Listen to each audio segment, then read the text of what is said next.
Welcome to Padhega India presents fun with maths. My name is Bharat और आज हम करने वाले हैं अपना episode number 2 of the chapter lines and angles. काफ़ी कुछ कवर कर लिया है हमने लाइंस एंड एंगल्स में एपिसोड नंबर 1 में। जिन्होंने नहीं देखी है वो जाके देख लो। चैनल पे नए हो तो लाइक शेयर सब्सक्राइब करे बिना नहीं जाओगे। भाई आपका कुछ बता रहा है यार, तो करो ना यार फॉलो। ठीक है, तो ये देखिए, ये सब हमने चैप्टर 1 में कवर कर लिया था, काफ़ी कुछ चीज़ें सीख ली है। अब हम आते हैं एपिसोड में 1 में सीख लिया था। अब एपिसोड नंबर 2 में किस बारे में बात होगी? दो ही चीज़ों के बारे में बात होगी, एक ट्रांसवर्सल और दूसरा ट्रांसवर्सल से बनने वाले एंगल्स के बारे में बात करते हैं। अब ट्रांसवर्सल क्या होती है? देखो,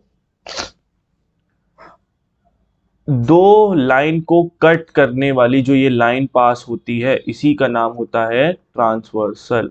क्या नाम होता है? ट्रांसवर्सल। ठीक है, एक स्ट्रेट लाइन, ठीक है, घूमी हुई नहीं, एक स्ट्रेट लाइन जब दो लाइंस को, तीन लाइंस को भाई जब कट करके, 6 लाइन को भी, एक नहीं, जो स्ट्रेट लाइन कट करके जा रही होती है इसका नाम होता है ट्रांसवर्सल। और ये ट्रांसवर्सल कुछ एंगल्स बनाती है। देखो यहाँ पे, यहाँ पे, यहाँ पे, यहाँ पे, यहाँ पे। ठीक है, दिस ट्रांसवर्सल फॉर्म्स एंगल्स। तो इनका क्या रिलेशन है आपस में वो हम समझते हैं इसमें।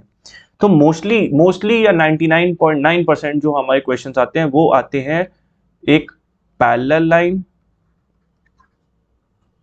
और एंड उससे पास होने वाली ट्रांसवर्सल के। ठीक है, हमेशा ज़्यादातर जो क्वेश्चंस आएंगे वो पैरेलल लाइन के बेसिस पे ही होते हैं और उससे पास होने वाली ट्रांसवर्सल के। तो क्या होता है जब लाइंस पैरेलल होती हैं, यहाँ से बहुत इंपॉर्टेंट चीज़ शुरू हो गई है। अगर आप नोट्स बनाना चाहें तो बना सकते हैं। ठीक है, कि यहाँ से, कि जब भी लाइन पैरेलल होती है, ठीक है, अगर ये पैरेलल लाइन ना दिखे तो अब सो सॉरी, बट जब भी लाइन पैरेलल होती है और उससे कोई भी ट्रांसवर्सल पास होती है तो वो कुछ ऐसे एंगल्स बनाती है, ठीक है, जो हम पढ़ने वाले हैं इसमें और उनका रोल क्या होता है। सबसे पहले हम बात करने वाले हैं, यहाँ पे मैं लिख दे रहा हूं, कोरस्पॉन्डिंग एंगल। कौन से एंगल? Corresponding angle. और ये एंगल हमेशा आप समझ लो एफ शेप में दिखते हैं। ठीक है, एफ शेप के आसपास होंगे। कौन सी शेप के? F. F for fish shape के आसपास दिखते हैं। क्लियर हो गई बात? कैसे? या ऐसे हो, चाहिए उल्टा एफ हो, चाहिए ऐसे उल्टा एफ हो। ठीक है, आपको बस एफ शेप के आसपास ही ये दिखेंगे। क्लियर होगी बात? समझना कैसे। ये होते हैं कॉरस्पॉन्डिंग एंगल्स। होते क्या है कि अगर ये लाइन के ऊपर है तो ये भी लाइन के ऊपर होगा, तो ये दोनों जो एंगल होते हैं इनको हम बोलते हैं कॉरस्पॉन्डिंग एंगल। अगर ये लाइन के नीचे है तो ये भी लाइन के नीचे है। यानी अगर मैं ये देखूं एंगल 1, ये लिख दूं 2, ये लिख दूं 3 और ये 4, तो एंगल 1 एंड एंगल 2 आपस में क्या होंगे? Corresponding angle. ठीक है, और यहाँ पे भी बना देता हूँ। अरे यार, तो ये ऐसे रखो, यहाँ पे ऐसे 5 6, ये एंगल है ना कि 11, और तुम्हारा ये ले लो 9, कुछ भी नंबर ले रहा हूँ मैं, ठीक है, 8। तो angle 1 and 2 are what? Corresponding angle. Same way angle, बहुत सारे यार एंगल ऐसे, एंगल 5 एंगल 9 आपस में कोरस्पॉन्डिंग है, एंगल 6 एंगल 8 आपस में है, एंगल 2 एंड एंगल 4 आपस में है। मतलब क्या? अगर ये लाइन के ऊपर है, देखो, है ना, ये देख रहे हो आप कि अगर, अरे यार आ जाओ भाई, समझाना है बच्चों को, कि ये देखो, अगर ये लाइन के ऊपर है ना तो ये भी लाइन के ऊपर होगा, अगर ये लाइन के नीचे है ना तो ये भी लाइन के, तो देखो एफ बनाते हैं।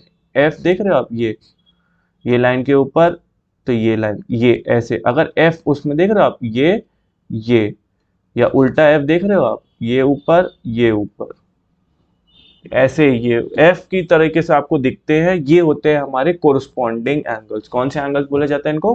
Corresponding. And corresponding angles are equal angles. Corresponding angles क्या होते हैं? इक्वल होते हैं। ठीक है, ये पहला आपका पॉइंट है जो आपको लिखना है। ठीक है, अब दूसरी ट्रांसवर्सल में बनाता हूं, आ जाओ। ये लाइंस मान लो पैरेलल है, इस पे ये ट्रांसवर्सल जा रही है, तो ये जो एंगल होंगे, this and this, angle 1 angle and angle 2, और ऐसे ही सेम वे ये 3 ले लो और ये 4 ले लो, एंड एंगल 3 और एंगल 4, इन्हें हम बोलते हैं कंजिक्यूटिव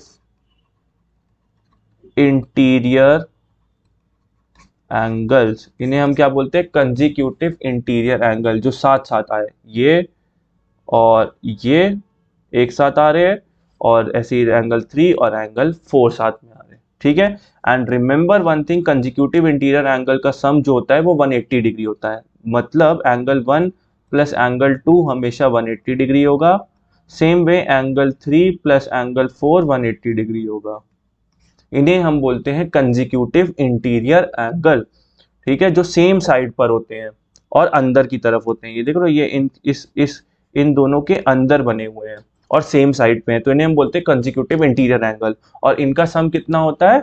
180 डिग्री। क्लियर हो गई बात? तीसरा आ जाओ, एक और ट्रांसवर्सल बनाता हूं, आ जाओ, ये 1 और ये 2, सेम वे ऐसे ही ये हो। मैं थोड़ा इरेज कर रहा हूं, अगर आपने ये नहीं बनाया तो पॉज करके आप बना लीजिएगा, ठीक है। थोड़ा जगह चाहिए भाई, कुछ चीजें इरेज करी हैं, कुछ नहीं करी हैं, आ जाओ, ठीक है। तो जैसे हमने ये बनाई, तो ये 1, ये 2, ये 3 और ये 4, तो एंगल 1 एंड एंगल ये 4 है ना, angle 4, same way angle 3 and angle 2, इन्हें हम बोलते हैं व्हाट एंगल्स? इनको हम कहते हैं ऑल्टरनेट। देखो कितने मच्छर हो गए हैं। ऑल्टर, ठीक है, ऑल्टरनेट इंटीरियर एंगल्स, इन्हें हम क्या बोलते हैं? ऑल्टरनेट इंटीरियर, यानी अपोजिट उस पे जा रहे हैं, ऑल्टरनेट हो रहे हैं, ठीक है। और ऑल्टरनेट इंटीरियर जो एंगल होते हैं, याद रखना, ये इक्वल होते हैं। क्या होते हैं? इक्वल होते हैं। क्या होते हैं? इक्वल। अगर लाइंस पैरेलल होंगी, ठीक है। अब इसमें क्वेश्चन कैसे आते हैं? दो तरीके के क्वेश्चन आते हैं, वो भी मैं बता देता हूं। पहला क्वेश्चन तो ये आता है, कभी कभी ऐसा आता है कि आपको ऑल्टरनेट इंटीरियर एंगल दिए होते हैं और आपको आपको लाइंस पैरेलल दी होती हैं, तो आपको ऑल्टरनेट इंटीरियर कहता है कि ये इक्वल होंगे कि नहीं। एक तो ये चीज होती है, तो होते हैं। दूसरी चीज, कभी कभी इसका उल्टा भी हो जाता है। क्या? कि कभी कभी ऐसा होता है कि ऑल्टरनेट इंटीरियर एंगल इक्वल होते हैं और हमें दिखाना होता है कि लाइन पैरेलल है, ठीक है। तो इसको हम बोलते हैं कन्वर्स ऑफ थ्योरम। जब दो चीजें मैंने क्या बता आती हैं, एक तो ये चीज आती है कि ऑल्टरनेट इंटीरियर एंगल्स अगर इक्वल है तो लाइन क्या है? पैरेलल है। सेम वे अगर लाइंस पैरेलल है तो उनके ऑल्टरनेट इंटीरियर एंगल्स इक्वल होंगे। और इसको हम पहचानते कैसे हैं? ये एक जेड की तरह बनते हैं। ये देखो, ये देखो, ये जेड आता है, एक जेड बनता है, और उसमें अंदर की तरफ ये ऐसे बन जाते हैं। इन्हें हम बोलते हैं ऑल्टरनेट इंटीरियर एंगल। और लास्ट में आता है, इसी में बता देता हूं, जैसे ये 7 ले लो, ये 8 ले लो, तो angle 7 and angle 8 are alternate, ALT लिखते हैं ऑल्टरनेट के लिए, ऑल्टरनेट एक्सटीरियर एंगल। इनका ज्यादा रोल नहीं होता है, ऑल्टरनेट एक्सटीरियर एंगल्स, ठीक है। इन्हें बोला जाता है ऑल्टरनेट एक्सटीरियर एंगल्स। क्लियर हो गई बात? चलो, मैंने चारों एंगल कौन कौन से बताए, फिर से लिख लेना। Corresponding angles, corresponding angles F shape में दिखते हैं, कि अगर वो लाइन के ऊपर है तो ये भी लाइन के ऊपर होगा, अगर वो लाइन के नीचे है तो ये भी लाइन के नीचे होगा, और ये इक्वल होते हैं, पहली चीज। दूसरी चीज हमने पढ़ ली है कॉन्जिक्यूटिव इंटीरियर एंगल्स की, ठीक है। कॉन्जिक्यूटिव इंटीरियर एंगल यानी ट्रांसफर, जो दो पैरेलल लाइन होती है, ये सारा खेल पैरेलल लाइंस में होता है, ऐसे विदाउट पैरेलल लाइन में नहीं होता है। तो पैरेलल लाइन में जो सेम साइड पे दोनों अंदर की तरफ एंगल्स होते हैं, उनको हम बोलते हैं कॉन्जिक्यूटिव इंटीरियर एंगल्स, और उनका सम होता है 180 डिग्री। तीसरी चीज हमने पढ़ ली है ऑल्टरनेट इंटीरियर एंगल्स, जिसमें ऑपोजिट साइड में जो अंदर की तरफ एंगल्स बने होते हैं, उनको हम बोलते हैं ऑल्टरनेट इंटीरियर एंगल्स, और वो हमेशा जेड शेप की तरह ही दिखते हैं, ठीक है, और वो इक्वल होते हैं। और चौथी चीज ऑल्टरनेट एक्सटीरियर एंगल, जो इतना ज्यादा फोकस नहीं है, बट फिर भी हमने पढ़ लिया।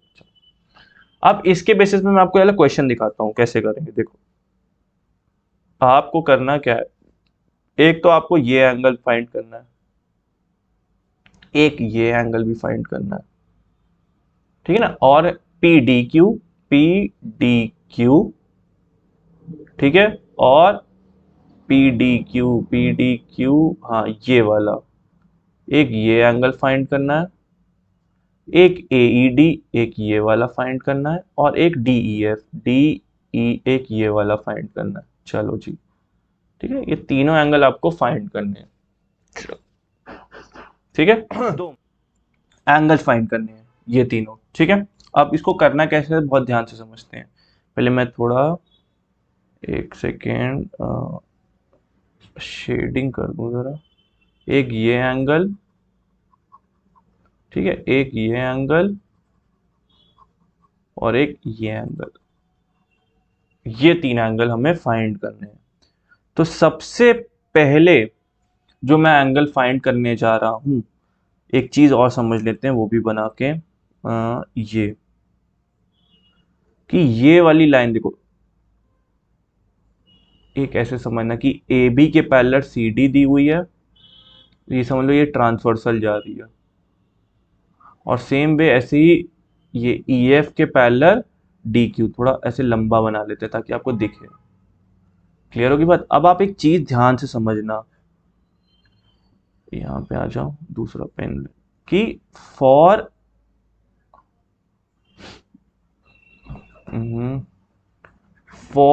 Line A B parallel to C D, इस लाइन के लिए जो ये दोनों हम लाइंस देख रहे हैं, ये सी डी वाली एक जो लाइन जा रही है और एक ए बी वाली लाइन जा रही है, इसके लिए angle P D C will be equal to angle P E D, जिसको हम डी ई ए भी बोल सकते हैं, तो पी ई ए या ए ई पी।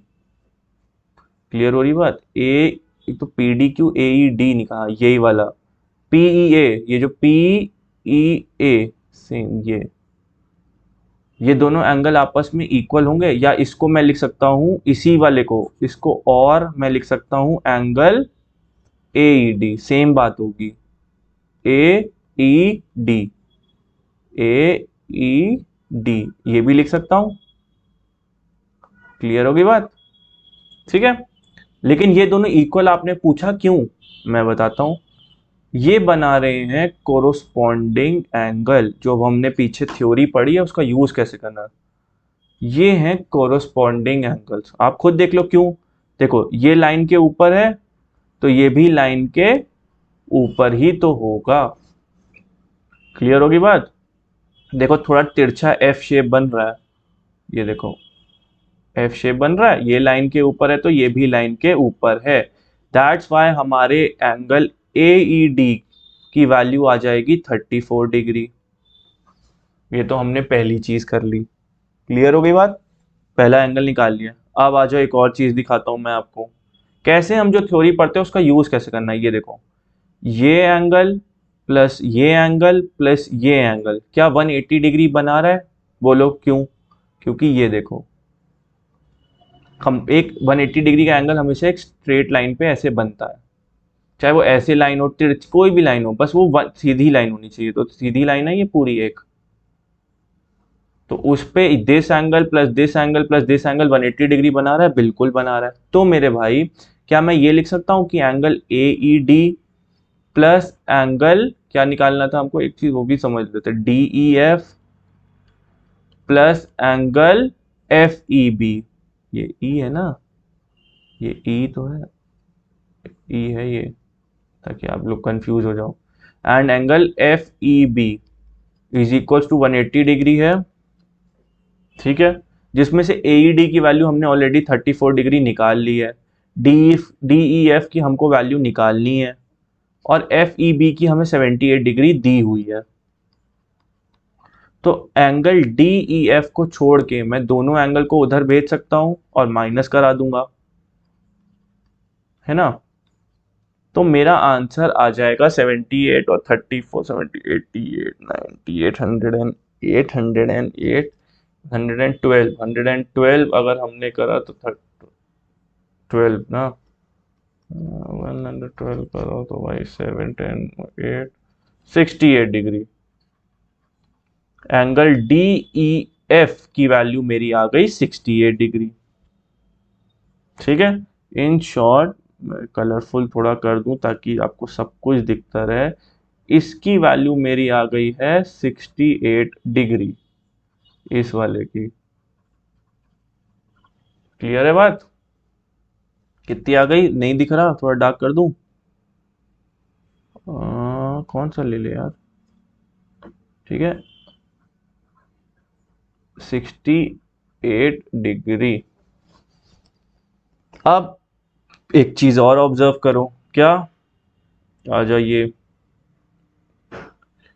ये चीज की ये अगर लाइन के ऊपर है तो ये भी तो लाइन के ऊपर है। अगर इस लाइन, इस पैरेलल की बात करें हम, 2 मिनट, तो अब ये वाला और ये वाला एंगल, ये वाला और ये वाला एंगल अगर आप ध्यान से देखो, इस लाइन और इस लाइन के लिए ये बन रहा है, कौन सा एंगल बन रहा है, कोरस्पॉन्डिंग एंगल, यानी angle DEF is equal to angle what, PDQ.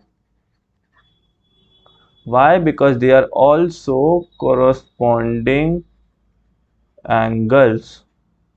In short, 68 degree is equals to 68 degree, और हमारा आंसर आ गया। सॉरी फॉर द डिस्टर्बेंस, वो थोड़ा हो गया था, बट कोई बात नहीं, हम एकदम फिर से आ जाते हैं चार्ज होके कि ये चीज आपको समझ में आई। ठीक है, अगर आप ध्यान से देखो, मैं सारी लाइन हटा दूं तो मैं सिर्फ इतना डायग्राम अगर बनाऊं, ये देखो, ये ध्यान से देखो आप, उसमें ये वाला एंगल ही तो आपका ए वो है PDQ, ये वाला, और ये वाला एंगल ही तो आपका कौन सा है, DEF। फिर यहाँ से एक लाइन और बनाई गई है, वो तो ये, तो वो यहाँ पे एक एंगल और आ गया, बट ये आप समझ रहे हो, तो ये था इसके लिए कि ये लाइन के ऊपर है तो ये भी तो लाइन के ऊपर है, तो इसीलिए ये वाला क्वेश्चन हमारा ऐसे सॉल्व हो गया। आगे आ जाओ, इस क्वेश्चन में क्या करना है जी, ठीक है, ये लास्ट क्वेश्चन है, इसके बाद आई थिंक, हाँ लास्ट क्वेश्चन है। तो अब हम समझते हैं कि इसमें, ठीक है, मैं आपको क्या देना चाह रहा हूं, मैं आपको जो है वो क्या दूंगा, क्या दूंगा, मैं आपको एक वे दे रहा हूं कि कैसे क्वेश्चन सॉल्व होते हैं। आप अपनी बुक्स के, आप उसके बाद क्वेश्चन, ठीक है। तो अब हम अपना लास्ट क्वेश्चन स्टार्ट करते हैं। इस क्वेश्चन में क्या कह रहा है, इस क्वेश्चन में देखो कह रहा है कि ये वाली लाइन इस वाली लाइन के, सॉरी फिर कोई आ गया था तो थोड़ा डिस्टर्बेंस हो गया, ये वाली लाइन ये वाली लाइन के पैरेलल है, ठीक है, ये 70 डिग्री है, ये 100 डिग्री दिया हुआ है। अब तुम्हें पहली बात तो फाइंड करना है ये एंगल BAC ना, ये वाला एंगल और ये वाला एंगल CAQ। ठीक है, कलर भी मैं कर देता हूं ताकि थोड़ा और अच्छा दिखे, ये वाले को अलग कलर से कर देता हूं, ठीक है, ये अलग कलर से कर, एक ये एंगल और आपका एक आ गया ये वाला एंगल, ठीक है, और तीसरा ये वाला एंगल येलो कर लेते हैं, आज वाली, ठीक है, ये angle.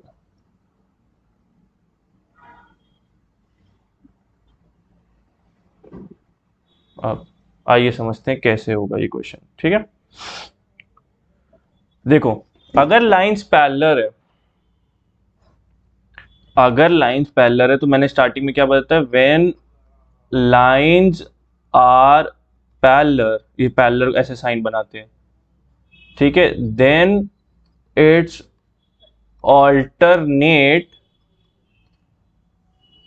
angles are what, equal। तो अगर आप ऑब्जर्व करो तो ये वाला एंगल और ये येलो वाला एंगल ऑल्टरनेट एंगल्स बना रहे हैं, बिल्कुल बना रहे हैं। देखो लाइंस पैरेलल होती तो मैंने कहा ना, ये जेड शेप देखा करो, ये जेड शेप देख रहे हो आप, थोड़ा टेढ़ा जा रहा है, बट तो ये एंगल इसके बराबर है। इतना सारा वो हो गया, तो मूड भी थोड़ा खराब हो गया इस चक्कर, ठीक है। तो ये आप देखो ना, ये उसके बाद ये और ये बन गया, यस। तो ये आप देख रहे हो, ये जेड बना रहा है। In short angle PAB is equals to angle ABC। क्यों? ऑल्टरनेट एंगल्स, और ऑल्टरनेट एंगल्स जो होते हैं वो क्या होते हैं, इक्वल होते हैं। Therefore 70 degree is equals to 70 degree. हमारे ए बी सी की वैल्यू तो 70 डिग्री आ गई, यानी हमने ये वाला एंगल तो निकाल लिया। अब बात करते हैं एंगल बी ए सी की। तो उसके लिए देखो एक छोटी सी चीज हम ये कर सकते हैं, वैसे तो कुछ भी नहीं कर सकते ऐसी इजली है, तो आपको ये भी दिख रहा होगा कि ये वाला देखो करना क्या होगा, सिंपल ये बताता हूं मैं आपको, ठीक है। अगर आप ध्यान से देखो तो z तो ये भी बन रहा है एक तरीके से, ये और ये, क्लियर हो रही है बात मैं क्या कह रहा हूं, ये दिख रहा है ये और ये। तो इन शॉर्ट क्या मैं ये बोल सकता हूं कि एंगल पी ए सी, ये पी ए सी का मतलब समझ रहे हो आप, ये पूरा एंगल, ये पूरा angle is equal to angle A C S, ये पूरा एंगल इस पूरे एंगल के बराबर आएगा, ठीक है। अब आप एक चीज ऑब्जर्व करो कि ये जो एंगल पी ए सी है ये दो पार्ट में बट रहा है, एक angle P A B plus angle B A C, ये दो पार्ट्स में बटा हुआ है, ये वाला एंगल और ये वाले पार्ट में, है ना, इज इक्वल्स टू 100 डिग्री, इसकी वैल्यू 100 है, जिसमें से इसकी वैल्यू कितनी है 70 डिग्री।